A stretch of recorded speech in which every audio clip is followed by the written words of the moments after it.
आज हम breast cancer के एक और महत्वपूर्ण पहलू के बारे में बात करेंगे। वह है असेसमेंट, या ये कैसे पता करें कि मुझे ब्रेस्ट कैंसर हुआ है या नहीं। जब भी कोई मरीज हमारे पास ब्रेस्ट कैंसर की संभावना लेकर या ब्रेस्ट में किसी गांठ के साथ आता है, तब हम उसे कैसे असेस करते हैं या कैसे असेस करना चाहिए। इसके लिए अब पूरी दुनिया में एक स्टैंडर्ड प्रोटोकॉल है जिसे हम ट्रिपल असेसमेंट कहते हैं। ट्रिपल असेसमेंट का मतलब है कि तीन चीज़ों के संयोजन से हम समझने या सुनिश्चित करने की कोशिश करते हैं कि ब्रेस्ट में जो गांठ हुई है वह कैंसरस है या नहीं। क्योंकि मैंने पहले भी कहा था कि ब्रेस्ट कैंसर या ब्रेस्ट में जितनी भी तरह की गांठें होती हैं उनमें से 90% नॉन कैंसरस होती हैं।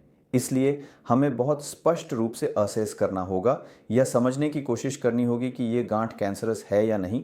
इसके लिए हमारे पास तीन तरह की विधियां हैं या तीन टूल्स या प्रक्रियाओं के माध्यम से हम समझने की कोशिश करते हैं कि ये कैंसरस है या नहीं। सबसे पहले है क्लिनिकल एग्जामिनेशन, यानी जब आप डॉक्टर के पास जाएंगे, आप अपनी समस्या डॉक्टर को बताएंगे, आप एक ब्रेस्ट सर्जन या कैंसर सर्जन को बताएंगे। बताने के बाद वह आपकी समस्या सुनकर आपको जो जांच करेंगे, यानी अपने चेंबर में ही आपके ब्रेस्ट और आपकी बगल यानी ब्रेस्ट और अंडर आर्म के नीचे, ये दोनों जगह और कुछ अन्य सहायक जांच भी चेंबर में ही करते हैं।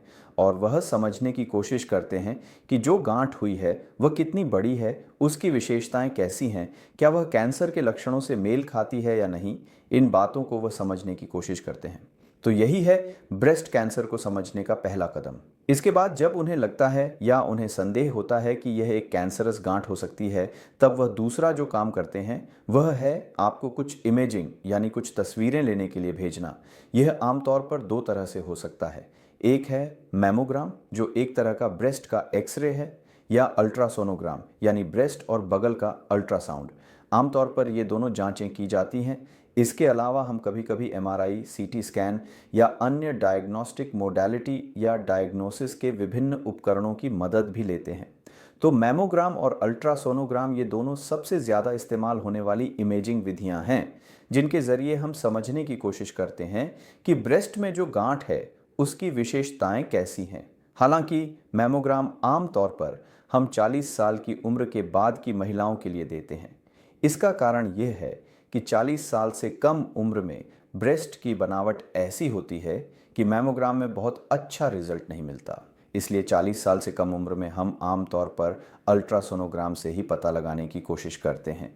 ये अल्ट्रासोनोग्राम और मैमोग्राम रिपोर्ट हमें उसकी विशेषताएं देखकर बता देती है, यानी ब्रेस्ट में जो गांठ है उसकी विशेषताएं देखकर कि यह कैंसरस हो सकती है या नहीं।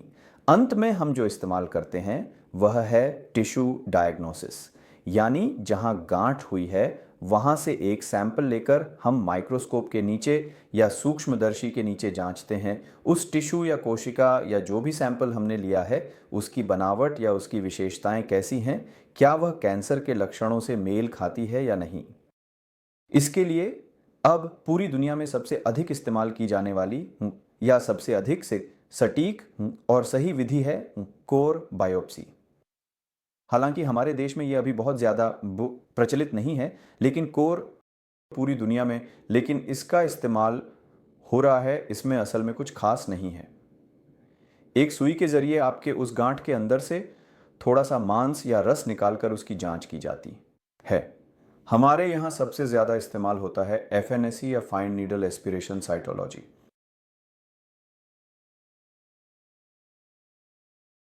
प्रश्न और जांच। हालांकि यह सुई थोड़ी पतली होती है और इससे कम दर्द होता है, साथ ही इसे बार बार किया जा सकता है।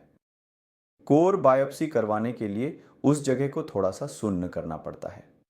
लोकल एनेस्थीसिया देकर फिर एक थोड़ी मोटी सुई से हम वहां से कुछ सैंपल इकट्ठा करते हैं। लेकिन मैं फिर से कह रहा हूं, कोर बायोप्सी का परिणाम अधिक विश्वसनीय होता है। यह हमें अधिक जानकारी देकर मदद करता है यह समझने के लिए कि कैंसर है या नहीं। तब हम जिस ट्रिपल असिस्टेंट की बात कर रहे थे उसमें तीन विधियां होती हैं: क्लिनिकल परीक्षा, इमेजिंग और टिश्यू डायग्नोसिस। यानी सबसे पहले मरीज की जांच करना, जो गांठ बनी है उसकी विशेषता समझने की कोशिश करना, यह देखना कि कहीं और फैली है या नहीं, यह समझने की कोशिश करना। उसके बाद आता है इमेजिंग, यानी यह मैमोग्राम हो सकता है इसके अलावा अधिकतर मामलों में या कई बार अल्ट्रासोनोग्राफी भी की जाती है और कभी-कभी कुछ अन्य मॉडल भी इस्तेमाल किए जाते हैं। और अंत में एक बहुत महत्वपूर्ण चरण होता है, कुछ हद तक बायोप्सी, जिसे हम अब करने की कोशिश करेंगे। लेकिन कभी-कभी हम FNAC, fine needle aspiration cytology से भी करते हैं। इन तीनों का संयोजन करके हम वास्तव में समझने की कोशिश करते हैं। जब हमें यह समझ में आ जाता है कि यह कैंसर है या नहीं, और जब हम जान लेते हैं कि यह कैंसर है, तब हम और भी कुछ टेस्ट करते हैं जिसे हम स्टेज इन्वेस्टिगेशन कहते हैं। इसका मतलब यह होता है कि ब्रेस्ट में जो कैंसर हुआ है, क्या वह सिर्फ ब्रेस्ट में ही है या शरीर के किसी और हिस्से में भी फैल गया है, जो हमारे इलाज के लिए बहुत ही अत्यंत और भी महत्वपूर्ण है। इसलिए हम उन जगहों को खोजने की कोशिश करते हैं जहां ब्रेस्ट कैंसर फैल सकता है, जैसे कि लीवर, फेफड़े, दिमाग या मस्तिष्क और हड्डियां। इन्हीं जगहों पर ज्यादातर ब्रेस्ट कैंसर फैलता है। हालांकि ब्रेस्ट कैंसर और भी कई अंगों में कई जगहों पर फैल सकता है। ये हम असल में मरीज के लक्षणों को समझकर जानने की कोशिश करते हैं, लेकिन आमतौर पर हम इन 4 जगहों का मूल्यांकन करने की कोशिश करते हैं और इसके लिए हम कुछ इमेजिंग तकनीकों की मदद लेते हैं। जैसे अगर हमें लीवर देखना है तो हम अल्ट्रासोनोग्राफी या सीटी स्कैन की मदद ले सकते हैं। फेफड़ों को देखने के लिए छाती का एक्सरे या और भी बेहतर है सीटी स्कैन। और दिमाग के लिए हम ब्रेन का सीटी स्कैन या एमआरआई करते हैं। ये सब हम करते हैं और दिल के लिए हम बोन स्कैन करते हैं। लेकिन ये सब कुछ मरीज के लक्षणों, ट्यूमर के आकार और मरीज के अन्य संबंधित लक्षणों पर निर्भर करता है। सभी को धन्यवाद।